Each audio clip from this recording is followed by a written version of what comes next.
Good evening, folks, and welcome to the live stream. I hope you're all very well this evening. So what are we going to talk about tonight? Well, we're going to talk about immigration, unfortunately, Nigel Farage. What's happening with Europe in regards to cars. And I also want to talk about another European issue, of course, what's happening in Romania at the moment and the presidential election there, which is interesting because it seems that there's been some Russian interference. So the Romanian government or the country has decided what we're going to do is going to rerun the vote. Unlike Brexit, which we know had some Russian interference as well, but that didn't unfortunately didn't get rerun. Anyway, so let's jump into our first story, of course, that being what's happening in Romania. Well, there is a vast amount of focus here in Romania tonight on the building behind me, because that is the parliament of this country, but also some of that is taken up by the Constitutional Court, which has delivered a quite extraordinary ruling that has taken this whole nation by surprise, because it has annulled the entire presidential election process, which now will have to be run again in its entirety next year. The background to this is that the first round of that presidential election saw two people emerge as the front runners. One of them was Elena Lasconi, a familiar centre politician. The other one was Carlin Georgescu, who had really come from political obscurity to suddenly being one of the leading candidates to be the next president. He is a nationalist, populist, pretty right-wing figure with some unconventional opinions. When we spoke, a conversation varied from him not believing in COVID and not believing in man-made climate change, all the way through to his alleged links with Russia. And that is why this is so important, because the election has been cancelled on the back of allegations from the Romanian security services that Russia had launched a hybrid attack that was used to magnify Mr. Georgescu's social media profile, particularly on TikTok, where he became enormously prominent. He thinks that this is the political establishment trying to stop him. And here's what he said when we spoke about the inquiry being taken place by the Romanian Security Council into his candidature. Supreme Council for Security, exactly, which was, they made this statement. Yeah? They ask, and they met for one purpose, to eliminate one of the candidates. I mean, you know, how many problems has Romania today, and they are doing this meeting just for this purpose, which is incredible. Well, that was Carlin Georgescu talking to me yesterday. He now, of course, such a focus, because this is a man who said the political establishment were out to stop him. And now what has happened is that in this building, people have stopped him. The question will be, how do his supporters respond to that? What was the effect of that TikTok campaign? What will happen when this election is run again? These are questions that are being asked all over Romania at the moment. There's no precedent for this. Nothing like this has ever happened in a Romanian presidential election before. This is very interesting, very, very interesting. And once again, this idea that maybe Russia is attempting to influence the result of an election, which is extremely concerning. Now, it's possible that they will rerun the presidential election, and it's possible that that guy will win because of the response from the public. So his supporters will come out in force, of course, to back him, saying that, you know, the public, or the state, the deep state, as they like to refer to it as, was denying democracy, was stealing the victory from him. So I think we're going to see a lot of this going forward. And this is why it's so important for us to keep an eye, and states to keep an eye on foreign influence, in particular Russia. Russia interfering in elections. Imagine my shock. Technokid, yes. You know, the British government decided not to investigate Russian interference in Brexit. When it comes to, whenever this is brought up, it's like, well, we can't talk about it because there was no investigation into it. The British government decided not to investigate Russian interference in Brexit. It's insane. why did the Tories not invest? Well, because a lot of the Tories are on the take. Were on the take. I don't know if they're still on the take, but a lot of Tories were on the take from the Russian state. Boris Johnson, for those who don't know, Boris Johnson played. Thanks, Technokid. Boris Johnson played tennis with the wife of a former Putin minister. She paid him £150,000. So now, who the hell would pay Boris Johnson £150,000 to play tennis with him? Unless you thought it was Boris Becker you were playing with, but it was Boris Johnson. And obviously, these people are giving huge amounts of money. What about Lebedev? You can't become Lord of, was it Siberia, without the permission of Putin. And this is a guy sitting in the House of Lords. It's all out there in the open, and we're not allowed to talk about it, it seems. Would the UK have cancelled the Brexit referendum if it had proven Russian interference? I believe no, it wouldn't have. But this is the thing, as I've mentioned before, when it comes to referenda. What happens in Switzerland, for example, they have a direct democracy, or they have a lot more referendums than we do. And what they do is, if there's anything dodgy about the referendum whatsoever, the result is null and void, and they have to do another referendum. And that's what should have happened with Brexit. There are so many factors involved. Although, that's done and dusted now. But in the future, if there are some, for example, Boris Johnson less so, but Farage and others want to have a referendum on the European Convention on Human Rights. They want to have a referendum on immigration. And of course, they're going to try and skew it in the direction of the result they want to achieve. Brian, thanks so much for that super chat as well. We need to send our politicians to Romania to receive spinal surgery, or in the case of Farage, to join Tate in jail. Yes. There's a complete lack of a spine with a lot of the politics, especially what's happening with Keir Starmer. My goodness,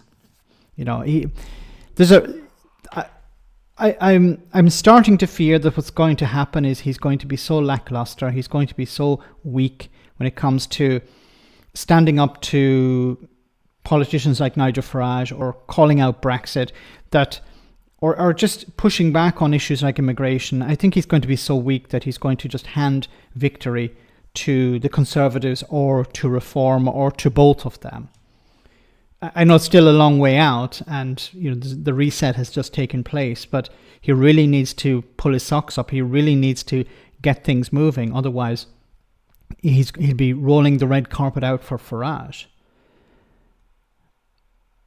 Farage would have had a fit if we did. Yes, he would have said, "Oh, this is democracy being denied," and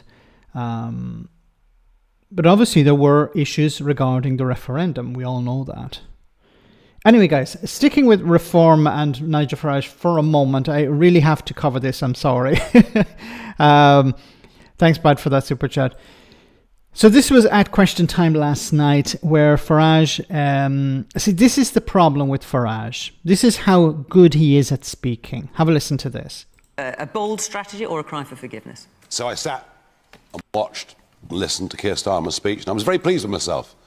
I managed to stay awake right until the very end, which, given how bland the delivery was, how scripted the whole thing was, how lacking in any sense of emotion or message delivery, was remarkable. Bold, it was not. And actually, it was all a reiteration of what we've heard already. They want to build 1.5 million homes, exactly the same as the last government.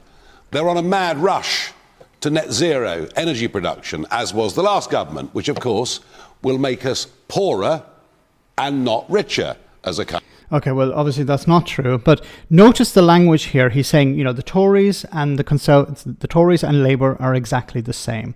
Farage is very good at using this type of rhetoric, convincing the public that, you voted out the Tories, but what replaced the Tories is more of the same. Country, so they'll fail on the economic markers as well. If it was a plea for forgiveness, it ain't going to work. And it's extraordinary that the single biggest issue in terms of the impact on accessibility to GP services, in terms of accessibility to housing, in terms of infrastructure, and all of those things, is the exploding population.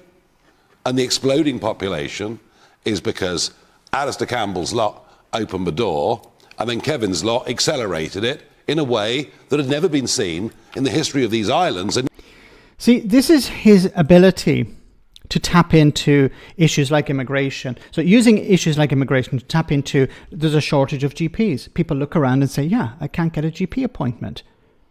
Can't get into hospital. I'm on a waiting list. Can't get access to housing. My kids can't get access to housing. So, and what all you need is somebody like Farage to say, see, it's immigrants' fault. The population is increasing. We don't have enough houses. The problem is the immigrants. Not that there were not sufficient numbers of houses built. Not that the government didn't invest enough in the NHS. See, it's easy for him to sit on the side, and this is what he's doing, and he's really successful at it. Sitting on the sidelines saying, you're doing it wrong. If I was in charge, then I would be doing a great job. I'd turn back the boats. I'd make sure we have enough houses. I would make sure that people get the GP appointments, that we would reduce the waiting list. He's using exactly the same rhetoric as he was using back in 2016 to convince people of something slightly different, to leave the European Union. This Farage, pretty much verbatim, the same language. If we leave the European Union, we can bring down waiting lists. If we leave the European Union, we can have enough houses for everyone. If we leave the European Union, we can do X, Y, and Z. Everything will be great. Now, when he's challenged on Brexit, he said, well, it's nothing to do with me. It's the fault of the Tories. And my fear is that if Starmer fails, he'll probably be replaced. But if he doesn't meet these targets that he's set himself, these goals, then Farage will say, see, I told you so. The Tories didn't build enough houses. They said they would. Starmer said he'd build enough houses, and he hasn't. Then you're better off voting for me. Vote for reform. We'll actually do it. You've tried the Tories, they failed. You tried Labour, they failed. Well, give us a chance. And this is very powerful rhetoric for people who are looking around and seeing things not improve. That's why it's so important that Starmer improves the situation for ordinary people. He has to entice people away from Farage. It's difficult. It's going to be extremely difficult. And for Reform to win a significant number of seats, all you need is to flip a few people. Because the marginals, so the majorities that many Labour MPs hold on to are wafer thin. We're talking about a few hundred votes in some place. And Reform are either second or in third place. And, many of those seats are likely to flip to the Lib Dems or to the Conservatives. But there's still a chance that if the Conservatives say, well, let's step aside in some areas to give Reform a chance, and they'll step aside in other areas. The tactical voting may work in favour of a Reform and the Conservatives if they work together. And this would see, I don't see Labour losing its majority, but it could increase dramatically the number of seats Farage has in the House of Commons, and then we would see him amplified even more. So he's able to sit on the sidelines and say, you should be doing it this way, you should be doing it that way. And we know that the primary issue on the minds of the public is not immigration, but it's the cost of living crisis. It's the NHS. Immigration is a distant third. And yet, the 6 milestones doesn't even mention immigration, the boats, or anything. And I actually genuinely think that the milestones will become millstones as they fail on every single one of them. And he's right. This is the problem. This is what I hate about Nigel Farage, is that he can sit there and he can be right about things. But he's predicting something that we all know is going to happen. And then he'll say, see, I predicted it. No, we know this is going to happen. It's going to be very difficult for Keir Starmer and Labour to build 1.5 million houses, because the cost of materials is very high. and inflation is making it more difficult. You need labor, so you need workers. Where are you going to find the workers to build all these houses? Nigel, what is the solution? He doesn't have a solution. Nigel Farage doesn't have solutions. His solution is vote for me. I've often said I don't think he actually wants to be in power, because if he's in power, he has to take responsibility for things. So it's easier for him to sit on the sidelines, sit outside, saying, you're doing it wrong. He's the ultimate heckler. At a comedy club, the comedian is, doing their line, and then the heckler is like, you're doing it wrong, or you're boring, or you're stupid, or this is crap. The heckler never is invited up on stage. See, this is where Farage is. Farage is like the heckler in the audience, saying, you're doing it wrong. But he's never brought up on stage and say, okay, your turn. I don't think he wants that, because he'd actually have to take responsibility, and he would find it, pretty quickly, he would not be in control of everything. He can blame everyone else, and his sycophants will blame everyone else. But if he's not able to, if he was in power and he was not improving the lives of ordinary people, then he'd be out in his ear as well. But he knows that, so that's why he would prefer to stay on the sidelines. It benefits him much. He maintains a certain amount of power this way. Better to be the kingmaker and never the king. But back to Starmer, if he wants to build 1.5 million houses, he'll need lots of materials. A lot of these have to be imported, which is more difficult because of Brexit. He needs workers.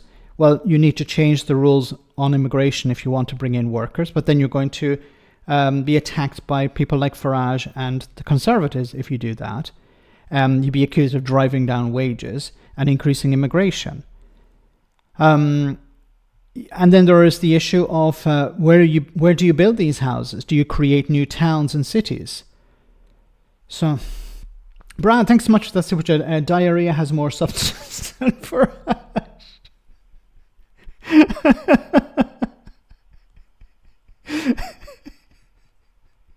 I'm picturing it now. Unfortunately. Thanks for that. Oh my goodness, yes. Anyway, while Farage is talking about these things, unfortunately, let me bring up this. Goodness. Shock poll puts Reform UK ahead of Labour for the first time as Tories surge. So this was an outlier. This is not a real poll, but the media ran with it because it's a shocker. But as I said, there are a lot of marginal seats now. There are very few safe seats, and it's very likely that some of these seats will flip to Reform, because people will still be remembering the Tories and the disaster that they were. Now, when we're talking about the general election, we're still talking about at least 4 years away. So the polling today is completely useless in respect to 4 years time. But what I'm more focused on is the by-elections. So we're likely to see a few by-elections. I actually thought that Louise Haigh would have resigned as an MP as well, but that's not going to happen. There isn't even a call for her to do that. But we are going to see a few Labour MPs mess up, maybe even ministers mess up, and you're going to see by-elections coming up. And then you're going to see we're going to really see the strength or the weakness of Reform UK. So a lot of these polls mean pretty much nothing. But it is trending away from Labour at the moment, and this should be really concerning them. So it's important that Starmer doesn't just reset, but he actually creates an improved situation for ordinary people. Now, once again, the issue of immigration keeps being brought up not by Starmer, not by Labour, but by the frigging media. So if you've had a sort of breath, a kind of moment to kind of reflect on the speech that you were at earlier, what's your sort of main takeaway? I think that it's a government that understands that people are tired of politics, that politics is broken, that there's an anti-politics sentiment in the country, and that I think it's a Prime Minister that understands that he has to try and give something measurable to his audience in order to try and prove to people that he isn't like the other politicians. I think that is the framing of it, and I think that the Prime Minister is actually quite sincere in that. I think when you get into the nuts and bolts of what it is, we were talking about this earlier, I cover this stuff all the time, you cover this stuff all the time. From the missions to the first steps to now 3 foundations and 6 measurable milestones, some of which are different from the first steps announced in the manifesto. It's a bit confusing. It's a bit confusing to work out what is the narrative, what are you actually trying to do? I think he in his mind is quite clear about it, and he keeps going back to making life better for working people. But I think if you're watching it, and certainly if you're covering it, there's just lots of things being bandied about, and it's like, what is this about? It's almost like the story, do you think, the narrative? And I think that they are prepared for what they would describe perhaps as a tsunami of cynicism. That's what someone said to me, that they kind of expected they might get back today. I think the view within Number 10 is that if he can deliver on some of these targets, and some of them are really ambitious. 1.5 million homes, another 150 infrastructure projects. How hard have those been to get off the ground? Getting waiting lists back down to 92% of people being seen in 18 weeks, not hit. It was an NHS standard, not hit in a decade. So, green power by 2030. They are actually pretty ambitious, some of them less so, like the raising disposable household income. That's an already expectation of this Parliament. So I think that they are potentially, if he can deliver them, maybe he can make that pact with the public. But I think there is a communication issue here. And the other thing I would say, and I asked him at the event today, there is not a measurable milestone on migration. Because you can't have a measurable milestone on immigration. It makes no sense to have a measurable milestone on immigration. Because, look, as was pointed out earlier, Starmer says that he wants to build 1.5 million homes. Okay, where are the workers? If you can't find them in the economy, you need to bring people in from abroad to build all these houses and to build this infrastructure. Well, there are over 100 infrastructure projects. So 1.5 million homes and 100 infrastructure projects. You need workers to do that. And there's a shortage of workers. So you're going to have to bring people in. So you're going to have to, you can't say what we're going to do is have a cap on immigration, because you need the workers. And that's just in infrastructure. That's just in construction. What about all the other sectors? Farming that is crying out for workers. What about the NHS? What about the care sector? All of these sectors are desperate for workers. So you need to change. When you're talking about immigration, you have to be saying we have to increase immigration. Now, people will say, well, what about what they're saying? There's 1 million people who enter the country. But a lot of these people are probably dependents on others who are, for example, studying or working. And why are they dependents? Because before, when the UK was a member of the European Union, workers would come over from Eastern Europe or from Southern Europe, and they could fly back, once a month or whatever to see their family, or they could even fly back at the weekend, depending on their job and the pay, of course. But now people are coming from further afield, from Asia, from Africa, from South America. So it's not a case of flying back every, few weeks or once a month or whatever. So they're bringing their families with them. And those family members are becoming dependents. So because the change in immigration, because more people are coming from outside Europe, means that they're going to stay longer and they're going to bring their families with them. While before, it wasn't necessary to bring your family with you because you could see them on a pretty regular basis. But so that's why, in part, why immigration has gone up. But you need workers if you want to grow the economy. And if you put a cap on that, then you're not going to grow your economy. You're not going to achieve the goals that you've set yourself.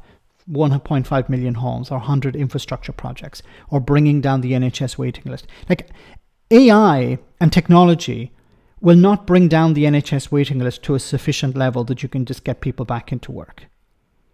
It will help, but you need doctors, nurses. You need GPs. You need workers in general. So on the one hand, it seems the Labour government is saying, look, we want to bring down immigration because it's too high. But on the other hand, they're saying we want to grow the economy and we want to improve infrastructure. We want to build more houses. But the media is not focusing on the dilemma here. They're not focusing on the problem here. They're focusing on, well, why doesn't he mention an immigration number? And of course, when they're talking about immigration, they're including what? They're including asylum seekers in that, which is not actually part of the real immigration number. It's added, but it's not part of immigration because asylum seekers are not immigrants. And notice as well that students are included in immigration numbers. But students come, they have a visa, they stay for a limited amount of time, and then they go, generally. Like, what's the difference between a student and a tourist? A tourist may just come for a weekend, but then the difference is just time. But it's treating students as a problem. Not as an asset, not something that, wow, we have all these students coming and this is a great thing. They're bringing money into the economy. They're eventually, some of them are going to stay here and work in the economy, and an economy that needs workers. The political commentators on the likes of Sky News and others are approaching this completely wrong. They're treating immigration as a problem. Now, are there problems related to immigration? Of course there are. But immigration per se is not a problem because you need workers. If you can't find them, if you can't find people to pick fruit and vegetables, if you can't find people to, sorry for my language, but wipe the backsides of old people, if you can't find these people, you need to bring them in from abroad. Why is this so difficult for people? Like, the media are completely failing here. They're supposed to be asking the questions like, okay, how do we bring people in? In what way can we fix the NHS? When was the last time you heard about the NHS shortage of workers? 150,000, I believe it was. When was the last time you heard about that? And how it's going to be fixed? And you can't train up all these people. Like, a GP, to train up a GP takes at least 8 years. That's 2 parliaments almost. Beth used to work for the FT, and most of them are Tories. I told someone if humanity didn't better itself, it would result of as a result of the pandemic, it will no longer deserve to survive. And here we are. Beth Rigby is clearly a Tory. I don't know if she's a Tory, but she's just. I don't know if she actually is able to think for herself, or she's like, okay, this is what I'm being told to ask. These are the guidelines that I have to, restrict myself to. I can't go outside these limits because it doesn't make any sense. And Jeremy Vine, unfortunately, isn't any better. You mentioned Ed Miliband there. It reminded me immediately when he was leader and he gave his conference speech without notes, and the biggest issue of the time was the economy, and Ed Miliband failed to even touch on the economy. So missing something out gets more coverage and more pickup. Totally understandable why, given the failures of the past, failures of successive governments to be able to tackle illegal and legal migration, just to get the numbers down, to make sure that all the public services we enjoy are manageable and can... It's not about... Okay. Calm, breathe deeply. If public services are on their knees, it's not because of immigration. If it was as a result of immigration, we'd be talking about tens of millions of people coming in. But who is responsible for the NHS? It's the government. The government decide how much money is put in. The government decide how many new places are available for doctors and nurses. The government decide all of these things. So it's not, you can't blame it on immigrants. You have to blame it on the government. But it's convenient for governments to say, well, it's nothing to do with us. It's the it's the immigrants.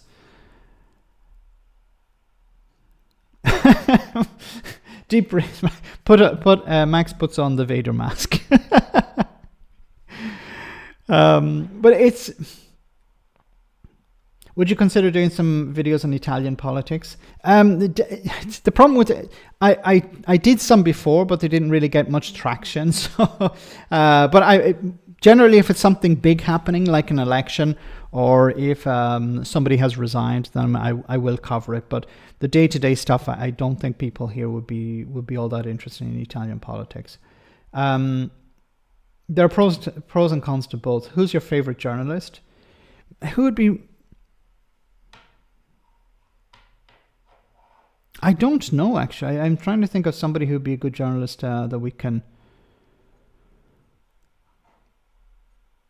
Well, Victoria Derbyshire, certainly. But yeah, definitely Victoria Derbyshire, because she's somebody who is not afraid to ask the difficult questions, and she's not afraid to challenge. And I think because she has become so established, but not in a negative way, I mean in a positive way, that she can... You know, she's not afraid to damage her career, or she's not afraid to... Emily Matis as well, yes, is pretty good. But Victoria Derbyshire, I would say, is the best going so far. Unless Lewis Goodall is pretty good as well. Anyway, let's move on, because you know I don't want to stick to immigration too much. Yeah, no, sorry, I had to cover this story because it's I like the right wing meltdowns. So have a listen to this. Britain is changing. Mohammed is now the most popular boy's name in Britain for the first time. It's a good result, this, for Mohammed, actually, because he came second in 2022 and he's been in the top 10 previously, but now he has taken that top spot, so well done, Mohammed. Okay, I sense a little bit of sarcasm there. Now, so why would the name Mohammed be... The right wing are going completely into a complete meltdown over this, but why would the name Mohammed be so popular? Why would it be the number one name? Well, probably because if you imagine if you take 10 people and you ask each of those, each of those 10 mothers, for example, each of them to name the name of their son. You get a Michael, you get a John, you get a Jack, you got a Anne, you get a Victoria, you get Laura, you get all the different names. But if there are 2 Muslims or 3 Muslims mothers in that group, you're more likely to have at least the first son will be called Muhammad. So the sample is not going to be perfectly representative of names being selected, because if you have more than one, if you have 100 people and you have a few people, even just a small minority are Muslims, then they're likely to call their first son, I believe, Muhammad. So you're going to have, like, if you have 100 people and 100 different names, and 2 of them are Muhammad, then of course it's going to be, the majority is Muhammad. It's just simple mathematics. It doesn't mean that the society has completely changed. It just means that in a sample group, there were more Muhammads than there were any other names. But it does say a lot about the demographic change in Britain, I think, doesn't it? I'll put a bet on, OK? Every single year from now until Britain sinks into the ocean, Mohammed will be the top name. There's no going back, is there? Noah is in second. And in case you were wondering, apparently Olivia is the most popular girl's name. There are some interesting names in there, though. Jax is 87th most popular. Enzo, Bodie, they're at 95th and one. I just want to respond to some comments here. Gonna call my next kid Mohammed just to piss that weirdo off. Mohammed is hugely overrepresented in the name, because a lot of the Muslim boys will be called Mohammed, but also take a different first name than they actually go by. So somebody will be called Mohammed, but they actually don't go by the name Mohammed. Mohammed O'Reilly, top name. 100th respectively. I would politely ask who looks at their child and says, oh, he looks like a Bodie, doesn't he? Obviously, we're not actually allowed to know what Mohammed looks like. We certainly aren't allowed to draw our guesses on a piece of paper, so we'll leave that there. But oh my goodness, okay, very funny, very funny. The names are one thing, but there's a bigger story here. 1 in 3 babies are born to mothers who were born in a foreign country. India. So, in what way is this a problem? Because obviously for the Daily Mail and for GB News, this is a massive problem. Like, I'm not going to go through the comments, but you can imagine tragic, sad, the point of no return, soon an Islamic country. Okay, it's not an Islamic country if a few people are called Mohammed. Indian mums came out on top, then it was Pakistani mothers, Afghans are in the top 10, so are Bangladeshis as well. Look, I can't help but wonder whether or not we've given our passport away a little bit too easily. There is now an irreversible demographic and cultural change in Britain. Unfortunately, our political class decided that Great Britain is not really a country with its own culture. They saw it more... Sorry, who decided? I love these throwaway comments that keep popping up. Someone decided, the elite decided what they met in like a smoke-filled room and said, okay, what we're going to do is we're going to make sure that the first name, this is how we, this is our secret way to bring down Britain or whatever. We're going to make sure that the most popular first name is Mohammed. This will completely destroy Britain and we will achieve our evil goal. Like, does anyone actually believe this? More as a plot of land that some people just happen to live on. I don't think it will be long before you walk outside your front door, really, and you'd be forgiven for wondering what country you were actually really in. Look, do these people understand that Britain used to be an empire? And when it was an empire, it had influence all over the world. It ran... I was going to say democracies, but it ran countries all over the globe. So obviously, when Britain ceased to be an empire, a lot of the people from those countries decided to come to Britain because Britain was booming at the time, the 1950s. A lot of people decided, oh, look, after the war, Britain is rebuilding. They need workers. They need the Windrush generation, for example. And we need people to rebuild our society and our economy and our infrastructure. So a lot of people were invited over to do this. But of course, some people didn't like that. But these are the same people who are nostalgic for the empire. I can't get my head around these people, these far-right individuals. They'll say, we don't want immigration, but wouldn't it be great if we had the empire once again? Before we joined that damn EU or European community, we used to be an empire. We used to tell people what to do. Not now we're being told what to do. James Weig, thanks so much for that super chat. JD Vance did say that the first Muslim country to obtain nuclear weapons isn't Iran, but the UK. Yes, I think. No, I'm not sure if it was him or it was somebody. Maybe it was him. Maybe you're right, James. It was him, JD Vance, the current vice president, or maybe vice president, because obviously Elon Musk is the vice president. But and there was no real pushback, and of course the response from the Tories and Reform UK and GB News is, we need to bow down to Donald Trump. We need to grovel. We need to apologise for anything we said about him in the past that happened to be true. He's a rapist and a convicted felon. You're not allowed to say that anymore. You're supposed to apologise for saying that Donald Trump is a convicted felon. Alistair Mohammed Kerr. Anyway, guys, so we're about halfway through the stream. Oh, actually over halfway through. So we'll just take a short comedy moment and we'll be back in just a jiffy with some other stories. Hope you enjoy this.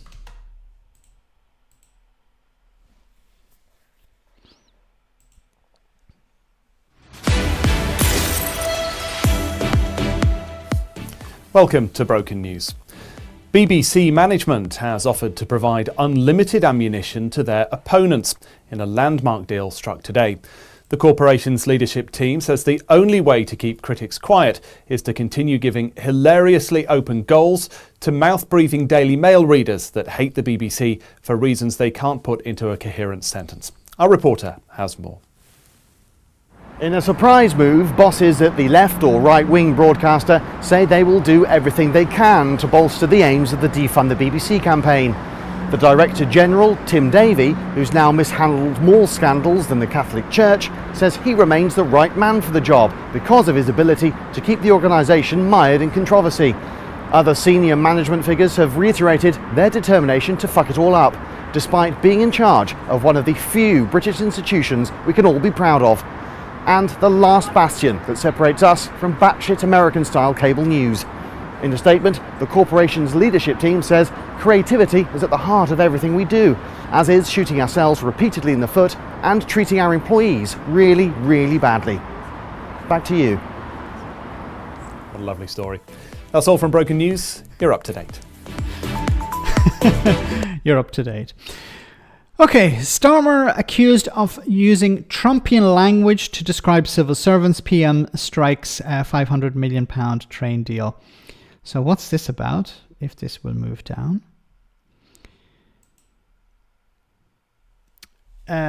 Dave Penman, the General Secretary of the FDA Union for Civil Servants, has criticised Sir Keir Starmer for his speech yesterday, in which he took aim at many of the people working in Whitehall. The Prime Minister said that while he did not think that there was a swamp to be drained here, Jesus, this is the same language that Donald Trump has used. He did believe too many people in Whitehall are comfortable in their tepid bath of managed decline. Draining the swamp of bureaucrats, special interests and lobbyists was something Donald Trump vowed to do in his first term in office, and instead, of course, he filled the swamp. And he plans to fill the swamp again. Speaking to Sky presenter Matt Barbett, Mr. Penman said he believed that the Prime Minister was using the same tactics as the previous government, which also derided the civil service blob as inefficient and unproductive. This is concerning. Daily Blase, great to see you on the stream tonight. This is really concerning because this is the type of language that the Tories would say, oh, it's not our fault that we're not able to achieve things. It's the blob. You know, we want to send people back to their home countries. We want to deport huge numbers of asylum seekers, but we can't because the blob. And we would like to, punish people on benefits, but we can't because of the blob, and we can't do X, Y, and Z because of the blob. So, are there inefficiencies in the public sector, in the civil service? Of course there are. Are there things that are not working? Of course there are. But who is ultimately responsible? The government. We keep coming back to this point. It's about offloading responsibility onto somebody else. If there's a problem in a company, let's imagine a business. There's a problem in the company. Something's not working. Who is ultimately responsible? It's the CEO or the president of the company, generally the CEO. So if things are not working, they have the power to hire and fire the right people or the wrong people, to replace them, to put in place measures to improve the situation. They constantly get feedback. Okay, what's working, what's not working? And they can direct action from the top all the way down. Like if the business owner or the CEO was like, well, it's nothing I can do about it. it's the guy down in the warehouse. It's his fault. You would say, well, this isn't a way to run a business. So why is it that the government can say, look, there's nothing we can do about it. There are all these people and we can't sack them or we can't do it. Yes, you can. You can change the rules. You are the government. You have a majority in Parliament. But it's easier just to say, oh, it's not our fault, it's the blob. And, it sounds like Starmer is taking a leaf out of the Tories' book here and Donald Trump's book, which is, he was supposed to be doing something different. He was supposed to be moving in a different direction. Oh, goodness. Anyway, let's move on. I'm not going to stick too much with what's not happening right with Labour, but some of these things have to be covered because it is, it's important. Starmer says he can't rule out further tax rises before next election. You see, the problem here is that the Chancellor, Rachel Reeves, said that, so as it says here, the Prime Minister's words come after Rachel Reeves, his Chancellor, initially ruled out further tax rises in a speech to businesses earlier this month, only to fail to repeat the pledge just days later. So what happened was Rachel Reeves spoke to, I think it was to Parliament, but also to business leaders, and said, we will not increase taxes. This budget is set in stone, and we're not going to increase taxes in the future. And then a few days later said, well, we might have to. Why did you make the promise in the first place? You can't, Max. String unicorns probably would stop this. String unions would probably stop this, I reckon. Strong unions. No, look, even if they're, sorry, I was like, what? Strong unions may be able to push back, but you're in charge. You have to find a way around the problem then. I really didn't understand why Rachel Reeves says, don't worry, we're not going to increase taxes in the future. Just don't say anything about increasing taxes in the future. Like, you don't have to say, we're going to do it. You don't have to say, we're not going to do it. You can just leave it open. But she decided she's going to make a promise not to increase taxes in the future. And then a few days later, she said, well, she dodged the question. And then Keir Starmer said, well, we can't rule it out. Like, that's what she should have said at the beginning. Look, you could say we don't have any plans to increase taxes in the future. Obviously, you can't have plans for the future, a future parliament or the next budget, because you don't know the situation in 5 years' time or whatever, or even next year. Starmer needs Argentina to invade the Falklands. Sharpish.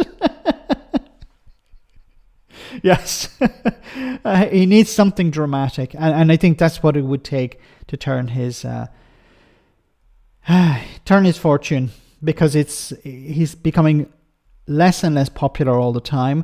This reset was supposed to boost his standing. And look, I've said from the beginning, I don't think he's going to last very long. He may last 6 months, another 6 months. It could be another year. But he will eventually go, because he'll become a drag on the party. And the party say, look, we're not doing very well with him, replace him. It's happened before. It happens all the time. In the last time with the Tories, it was quite often, but I don't think it's going to be as quite regular with the Labour government. But Starmer will become a bit of a problem if he's not able to improve the situation. And this is what I'm saying about by-elections. By-elections and the local elections will be a real test. The local elections next May, so it's some time away, but we'll probably see some by-election between now and then. And if Labour start to lose support to the Conservatives and to Reform, if we start to see by-elections where Reform win the seat from Labour, there'll be calls for Starmer to resign. Thanks, Freckle Bunny, for that. But yeah, he does need something dramatic. Most people want better services, without doubt. Why are people opposed to taxes? That's what they're for. Yeah, the public have been convinced, Chris, and hey, I think you agree with me on this. The public have been convinced that taxes are bad. The Tories and their friends in the media have constantly talked about, well, taxes need to come down. But if you want public services, you need to increase taxes. You either increase borrowing or you increase taxes if you want good public services. But because the Tories and their rich friends don't care about public services, then it's easy for them just to say, well, we just cut taxes. We can reduce the size of the state. We can cut public services because, well, we don't need them. It'd be good if they actually came out and said it, in an honest way. We don't need public service. We don't rely on the NHS. We have private healthcare. We go to a private hospital if we need to. We just pay for stuff. So we don't need public services. We don't need trains and buses because we're, chauffeur driven around in Range Rovers. Okay, let's move on to one of the final stories before we finish for tonight. One of the final ones. Devolved nation leaders praise Starmer. Not sure what that's about. Devolved nation leaders praise Starmer in rare win for number 10. So this was surprising. Close that. So Keir Starmer is not accustomed to receiving much praise, so he'll take it where he can get it. So it says here, and on Friday it came from an unlikely source, his political opponents. Speaking at the British-Irish Council Summit in Edinburgh, SNP leader and Scottish First Minister John Sweeney, oh, it was Max Sweeney, no, it's John Sweeney, maybe I'm confusing with somebody else. John Sweeney described a change in atmosphere since Labour took office. And it wasn't just him. He told journalists the Scottish Government and the United Kingdom Government today are incomparably better than they were immediately before the general election. The relationship with the UK Government lately was awful. That could not have been more disrespectful. Sir Keir Starmer came to see me on Sunday after the election, and we got a number of one-on-one meetings. His Northern Irish counterpart, Michelle O'Neill, was equally withering with the previous administration. She said the tenure of the Tory government was one of disrespect, one that drove an austerity agenda that decimated our public services, one that very much left people behind. So I welcome the fact that there is a determination for a reset. It's early days, and that will be tested, of course, over time. So, the devolved administrations want to start off on a positive foot, I believe, with Starmer. They want to have a good relationship with the UK government. It's in their interest to have a good relationship. Are they going to push back on things? Of course they are. They already have pushed back on a number of policies. But at least in the short and medium term, they want to have a good relationship because they're struggling in similar ways to the rest of the UK is. So Scotland is struggling in ways, Northern Ireland is struggling in ways which is similar to many ways England is struggling. Access to workers, issues regarding climate change. So it's important that the devolved administrations have a good relationship. We saw it during the pandemic. Nicola Sturgeon in Scotland was trying to have a good relationship with Boris Johnson, even though she disagreed with him. And Boris Johnson was not really interested in having a good relationship with Scotland, Wales or Northern Ireland. He just saw it as a pain in the arse, probably. Somebody had to represent England, so they sent Starmer. Okay. So guys, we're almost at the end. Just want to cover one final story, which I think it's a little bit below the radar, but I think it's really important. This is from Ed Conway from Sky News. It's about the car industry, and well, it's some pretty shocking data in this. What is going on with the UK, the European, the US car industry right now? It feels almost, you might say, like Carmageddon. And it's a lot of people are talking about things like Brexit, about political interventions, but actually there's something bigger going on. So I want to take you on a deep dive here through some of the data, and we'll start with the big picture, okay? This is showing you the biggest car producers, car exporters around the world, okay, in terms of how much they're sending out, exports. So you've got Japan, you've got Germany, you've got South Korea, the US in recent years. And the big shift we're seeing at the moment is down to the change in cars. So from internal combustion engine cars to electric cars. And look at the biggest beneficiary of that. Look at China. Just look at how it's leapfrogged everyone else in terms of the units of cars they're sending out around the world. What is going on there? Well, part of the story, kind of the big picture here is it is much cheaper right now to make electric cars in China. Okay, so this is showing you the cost of making a VW i3, okay, ID3. Okay, so we're going to get into this a bit more. I honestly believe, after seeing this report, that maybe in Europe we should stop building cars. Because, as we're going to see in this report, it's not just cheaper to build electric cars in China, it's actually cheaper to build cars full stop in China. So while the Tories and the right wing will say, well, we need to stop going down the road of net zero, we need to stop, supporting the idea of electric cars, we need to go backwards. No, we're not going to go backwards. Like even if we in Europe decided we're not going to invest any more in electric cars, we're going to stick with internal combustion engine vehicles. It's still cheaper to produce them in China. So it's not an issue so much of electric versus internal combustion engine. We're going to get to a stage where electric cars are cheaper, and in some ways, in some models, they're actually cheaper than internal combustion engine vehicles. And of course, to run them is much cheaper as well. BYD sells more cars than Tesla, yes, BYD is pretty small, is pretty unknown outside China, but they have been in this industry for a long time. They used to make batteries for electric buses and other vehicles, and then they moved into building cars, all that quite recently. And the big factor you're going to see here is the Chinese government. This is a car that's comparable to certain cars that you can find in China. And this is showing you the different component parts, so the battery, the chassis, and so on. And now let's compare that with a BYD Seal. So this is a not dissimilar car in China. 29% cheaper to make in China, the battery. But also, so there you go, 29% cheaper to make the battery of this car in China. So even if we impose tariffs, it's likely that, it's not going to deter. Even if you increase the tariff by a certain amount, the vehicle will still be cheaper. And the vehicles are going to get cheaper because the battery technology is getting better. also look at the other parts as well. All of them cheaper in China. Okay, and the upshot of that is you're talking about cheaper cars. And why is it cheaper? Well, partly it's down to expertise. Partly it's down to other things as well. So, for instance, consider the fact that you have more state aid in China.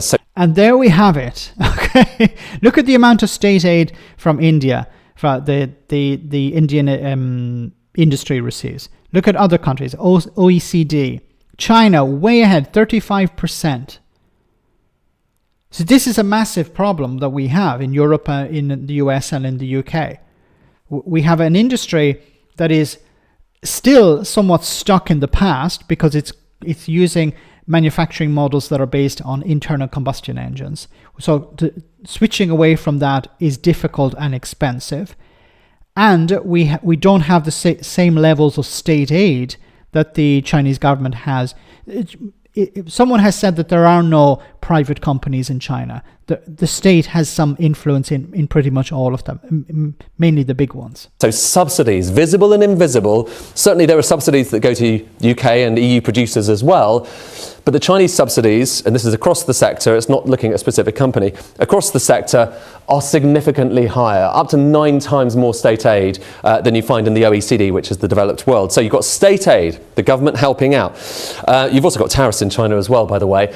You've got power costs that are much higher here in Europe than they are elsewhere around the world. In fact, look, of all of the countries, the industrial power costs are highest in the UK. And if you're thinking about where you're going to put your factory, that really matters because, it's a big component part of your costs if you're making a car. So you've got power costs higher as well. Whereas in China, usually a lot of the power comes from coal and that's a lot cheaper.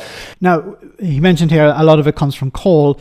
Now, we're not going to go back to coal, okay? It will be more expensive actually for us to go back to coal than to try and build our economies on it again. So it will, while it's cheaper to produce energy in China because of coal, energy is part of the problem, part of the cost, but we're not going to go back to that, even if Jacob Rees-Mogg wants to. Carol, thanks so much for that super chat. EMI, Max and all, also off to get your jammies for the toy show. Oh yes, the late toy show is on tonight, so do check that out if you're not. Thanks so much, Carol. Now, there's also something else going on here, which is about the kind of change in industrial architecture we're talking about here. Typically, historically, and this is showing you just the component parts of a car, and this is a combustion engine car, and how much of the costs they comprise. The engine has typically been the hardest thing to build. It's really hard building engines, really, really hard. Actually, China's really struggled to build engines historically because you've got lots of component parts, a lot of work, a lot of skill goes into that 21%. And actually, that's the biggest part by far. However, now look with batteries, it changes the complete ratio here. The battery becomes by far and away the biggest cost, 39%, even more. And making a battery is a very different skill to making an engine. You can't just take... Exactly. This is the point as well. This is where companies like Volkswagen, BMW, Fiat, Toyota in Japan, Peugeot, Ford, all of these companies have struggled to adapt their manufacturing to electric vehicles because they don't have the skills available, and it's very difficult just to reskill somebody who's been working on internal combustion engines to work on batteries. In many cases, the battery work has been outsourced. The battery manufacturing has been outsourced. these jobs and shift them across there. And that's a real conundrum for people making cars in Europe and indeed in the US. And it's as Frederica says, Stellantis, yes, because Stellantis has resulted in a lot of these companies coming together or being bought up by one group because it's easier to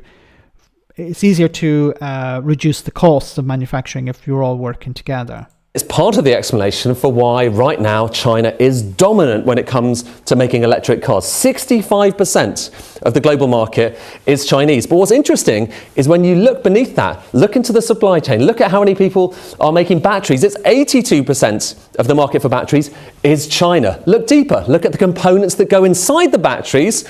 That's dominated even more by China. So the anodes, the cathodes, that's 96% with the anode made in China. You see, it's Chinese dominance. So even if you're making a battery, you're still having to get your components from China, and it goes on. So the chemicals, largely made in China. Really the only area where you don't see the red bars, that's Chinese proportions, where you don't see the red bars as high, it's mining, because you can't control where the lithium and the cobalt is actually coming out of the ground. That's a geological issue.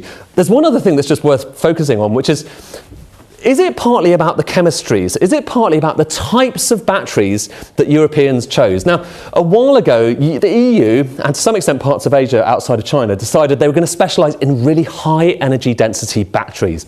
Now, why did they do that? Why did they focus on high energy density batteries? Because the public were not willing to buy electric vehicles if they didn't have massive amounts of range. So range anxiety was a major issue. Now, range anxiety, unfortunately, is something that's been pushed by the right-wing media. Saying, oh, don't buy electric vehicles, it's going to leave you on the side of the road. So there was a push to have bigger batteries, or batteries that have higher density. But the problem with that is they're more expensive and they're more difficult to make, while China did something different. The kind of thing that gives you really long range. And there's a particular type of chemistry here. Nickel, manganese, cobalt. This is the high energy density stuff. China focused on low energy density batteries, a bit cheaper, a bit safer. And most people in Europe were like, well, why are you guys bothering? Because this stuff is where the money is. But look at what's happening now. Because China's got a lot better at making those batteries, you're seeing much more growth in that different chemistry. And the type of battery that the EU specialises in, it's basically plateauing. Look at that. And China's got the growth area. There's a Chinese company, I think it's called Xpeng or Xingping, which has a battery that will allow, and it's not, I don't think it's the model that the EU was using, but they've redeveloped the battery so well that it can reach a range of about 700 kilometers. Now, I think the vehicle is probably really expensive, but they were able to show off that using some of the technologies that they have developed over the years can result in a battery taking a vehicle 700 kilometers, which is insane. James Wigg, thank you so much for that. Just to finish on this, I think manufacturing of vehicles in Europe is probably going to decline and completely end. Because as we can see from this, it's cheaper to build the cars in both internal combustion engine vehicles and electric vehicles in China. They're getting better at it. They're reducing the cost. And the big elephant in the room, of course, is state subsidies. And we in Europe, in the UK and the US, there isn't the political appetite for massive state subsidies. And also there are issues regarding trade if you do that. So I think we're going to see manufacturing become very niche in Europe and in the UK. Which brings me on to James Wigg's super chat. So thank you so much, James. Thoughts on the new Jaguar advert? So anyone who doesn't know, the Jaguar advert, of course, is the very strange one where they had people dancing in different color, the purple, I think it was, or pink. And I've often said there's no such thing as bad publicity. And I think the video that they posted, or the advertisement that they posted, went viral. Now, in some ways, maybe in some people's eyes, in a negative way, in other people's eyes, in a positive way. But for Jaguar, it put them on the map once again. You couldn't buy this type of advertising. You couldn't buy this type of publicity. And I think it was a very successful campaign. Now, do I like the vehicle? I don't really. I don't think it's anything all that spectacular. It's not something that is all that attractive to look at. The advertising campaign was a huge success, of course. I prefer the old logo. The new logo, I don't like it. And I think the idea behind Jaguar was this idea of sort of medium-priced luxury and elegance. So try to emulate, I think, somewhat the Rolls-Royce image, where you had the Jaguar on the front of the car, a bit like Rolls-Royce had their symbol on the front of their car. So it was a sort of emulation. It was like Jaguar was marketed, I believe, towards like middle management, upper middle class people, maybe not very rich people, but somebody who done quite well for themselves, but not hugely successful. So the hugely successful people would have a Rolls Royce, but the next level down would be somebody with the Jaguar. But I think it was an old person's, older middle-aged or elderly person's car. That's the market it was. So I think they've really changed that, and they may I don't know, they may be successful with this new vehicle, but we'll have to wait and see. Thanks for that. No repairs, it's dead. You lost. And repairs, of course, are a big issue when it comes to repairs and maintenance are a big issue when it comes to internal combustion engine vehicles, which you don't have with electric vehicles. So, moving to electric vehicles, you're going to be visiting the mechanic a lot less often, and this is something that mechanics are going to have to adapt to. They're going to have to offer different services, or they're going to have to close down in many cases. We're going to see, significant change in society and in industry when we move away from the internal combustion engine. It's going to help public health in a way, but you're going to have fewer emissions on the streets, cleaner air. Jag sales last year were only 64,000 cars. They stopped selling the cars in many markets worldwide due to low sales. So I think the recent vehicles that they produced were pretty poor quality. Not poor quality, but not very exciting, especially the electric one that they had. They had put out a new electric vehicle. What is it called? The iPace or the ePace. I was looking at it. The range was not very good, and it wasn't something that jumped out. They were using like many of the vehicle manufacturers do, is they take an ICE model, the internal combustion model, and just stick a battery in it, and it doesn't translate very well. That's why Tesla was so successful, that they built the car around the battery. They didn't take an existing design and say, okay, let's stick a battery in it. And the iPace Max, thanks. The range for the iPace is okay, but the charging and the charging time is fundamental for a lot of these electric cars. There was a tendency to focus on range, and the older vehicles had pretty good range, but to charge them took a long time. So if you have fast charging, rapid charging, you don't have to care about range, because you just go to wherever you need. Oh, I need to charge it. Okay, stick it. Plug it in, recharges pretty quickly, and you don't have to worry about range. Unfortunately, I think in Europe, so in China, they were like, okay, we need to move to electric vehicles. So the entire state was behind that. The media was behind that, because the state controlled the media. While in Europe and the US and in Britain, we had the right wing saying, no, we want to stick with our old vehicles. The electric vehicles are crap. They're no good. They're pie in the sky. They're a fad. It's going to pass. And this convinced a lot of people not to buy them. And if people are not buying electric vehicles, then there's no demand, or little demand for infrastructure. And then if there's little infrastructure, then people are not going to buy the vehicles, because there isn't sufficient infrastructure. So we had this chicken and egg problem when it came to electric vehicles, and constantly the media saying, no, they're bad, they're no good, they go on fire and stuff like that. So now all of these problems are coming home to roost, and Europe is going to be replaced by China, definitely. I prefer hybrids over electric cars. The I-Pace Jaguar has been around for 5 years, 4-wheel drive, 400 horsepower. What's not to like? Sounds like you're happy accepting economic slavery if you support mass migration and stop manufacturing in Europe. It's just the slaves are in other countries, just as it used to be.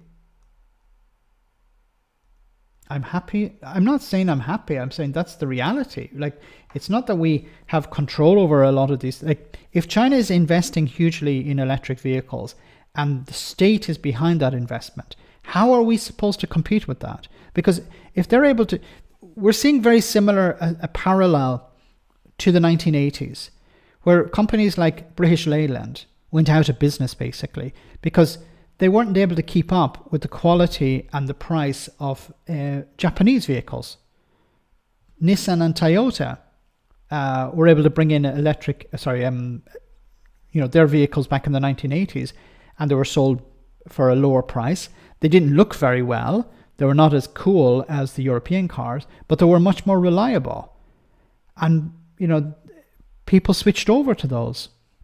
And this damaged European industry.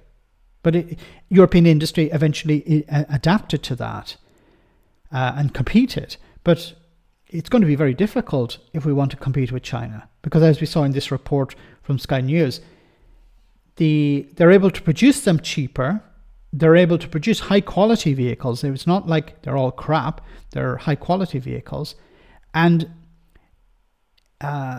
we can impose sanctions, we can impose tariffs, we can do whatever we want. But if the vehicles are still cheaper, people are going to buy them. The I-Pace is not even built in the UK by Jaguar. It's built in Europe by Magna International. Jag just paid 300 million due to lack of new design due to breaking a contract. They did the same with IC chips and other, and it was a big mistake. So guys, we're almost at the end of the stream, so I want to say thank you so much to everyone who came on tonight. Thank you so much for your super chats as well. Thanks to everyone who supported the stream tonight. Smash the like button, and thanks to the moderators for doing a wonderful job as always. Before we finish, we have our one for the road, so I hope you enjoy this. And I will say have a nice weekend, and I'll see you. Keir Starmer outlined his... One moment. Here we go. Government's new priorities today in a speech the Labour Party is denying was a reset. Our Fresh Starts, Reboots and Control-Alt-Delete correspondent Jonathan Goodenough has more. Yes, that's right, the Prime Minister spoke at Pinewood Studios and opened by jokingly comparing himself to James Bond. Really? Indeed, but where James Bond had to cope with Dr. No, Starmer wants to portray himself as Sir Yes. Did he actually say that? Not quite, but his speech was all about being positive and taking risks, so I thought I'd join in. So what did he announce? Well, not satisfied with pledges, missions and first steps, Starmer has now introduced a number of milestones, targets his government can be measured against at the next election. Will that be the end of it? Well, possibly, but based on recent experience, I'd imagine that in a few months he'll announce a number of ambitions and promises, then hopes and dreams, before later next year unveiling his wishes, desires and fantasies, and then eventually turning to crossed fingers, Hail Marys and one last roll of the dice. Right, so what are these 6 milestones? A mixture of the pretty ambitious, like building 1.5 million new homes, to the pretty vague, like raising living standards. Raising them by how much? He also milestoned to reduce hospital backlogs, get 75% of children ready for school, recruit 13,000 new police officers, and decarbonise at least 95% of the electrical grid by 2030. How does he intend to reach these milestones? By putting country first and party second, which will come as a big shock to anyone in the previous government and a bitter blow to the Beastie Boys. Okay. He talked again of hard choices and difficult decisions, saying there was no point in setting targets you can hit without bold action, but also saying that he understood that the public had lost trust with politicians promising things that they didn't deliver. Which he said, whilst setting targets he admitted he might not be able to deliver. It's a bold strategy to be sure, but Keir Starmer leaned into that, paraphrasing John F. Kennedy by saying, "You choose change not because it's easy, but because it's hard." comparing his government's project to the moon landings. And just like with the moon landings, this government has many opponents, although this time only some of them are Russian. How did Starmer say he would achieve these goals? Sorry, milestones. By taking on the NIMBYs, the blockers, and the bureaucrats, who he dubbed the Alliance of Naysayers, which sounds both like an excellent name for a new folk rock band and also rather similar to Liz Truss's anti-growth coalition. Right? He said he will fix the foundations and find new tools, and then bafflingly didn't mention his father knowing about tools, which feels like a missed opportunity. But how will he actually do that? By putting in big planning reforms and not letting objections get in the way. As he put it, we have long freeloaded on the British genius of the past because we won't build the future. Which is a compelling vision if you don't think too hard about the fact that some of that past British genius was for conquering, colonising and looting. Careful. He also took aim at civil servants too happy in the tepid bath of managed decline, perhaps preferring them to have a vigorous shower in the cold water of a bright future. Steady on.